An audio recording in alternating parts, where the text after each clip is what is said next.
Vamos conhecer o que aconteceu na Bahia em 2 de julho de 1823? Bom, para isso nós temos que voltar um pouco no tempo, em janeiro de 1822, para ser mais exata. Em 9 de janeiro de 1822, quando o príncipe regente Dom Pedro se recusou a obedecer às ordens das cortes de Lisboa, ou seja, do parlamento português, e permaneceu no Brasil.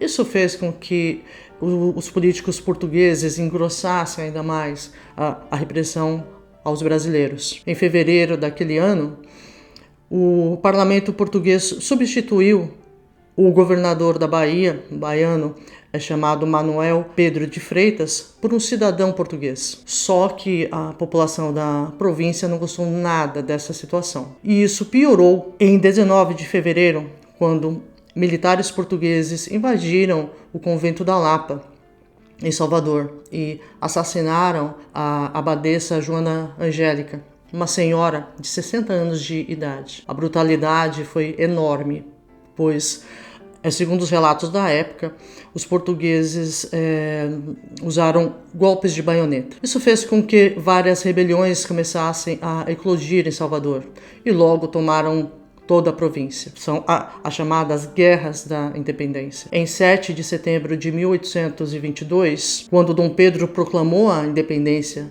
no Ipiranga, essa independência ainda não havia chegado à Bahia. Por quê? Por conta desse domínio português. O imperador enviou tropas para auxiliar os baianos, inclusive no mar, através do escocês Thomas Cochrane, que comandou algumas embarcações para auxiliar os baianos contra os portugueses. Em janeiro de 1823, Dom Pedro criou o Batalhão do Imperador, os Granadeiros do Imperador. Inclusive tem um vídeo aqui no meu canal que eu falo sobre a história deles. Entre esses combatentes estava ninguém mais que Luiz Alves de Lima, mais tarde Duque de Caxias.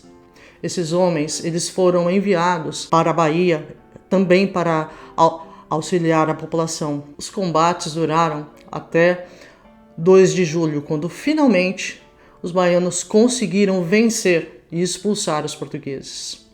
A Bahia, a província da Bahia, foi anexada ao Império do Brasil. E Dom Pedro foi reconhecido também como imperador dos baianos.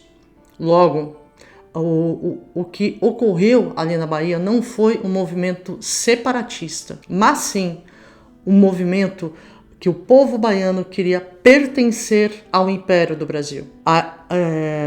O termo, a independência da Bahia, apenas se for com relação àquele jugo português, mas não um movimento separatista. Não, eu quero me separar do Brasil, como aconteceu em Pernambuco, enfim, em outros locais, inclusive mais tarde na Cisplatina. Mais uma vez eu digo, a independência do Brasil, ela não aconteceu em todos os locais do país no 7 de setembro de 1822, pois infelizmente nós tivemos vários conflitos por todo o país por vários anos. Dom Pedro, inclusive, reconheceu a coragem de Maria Quitéria, a primeira mulher combatente do exército brasileiro, e o imperador pessoalmente a condecorou. Mais uma das histórias sobre as guerras pela independência do Brasil.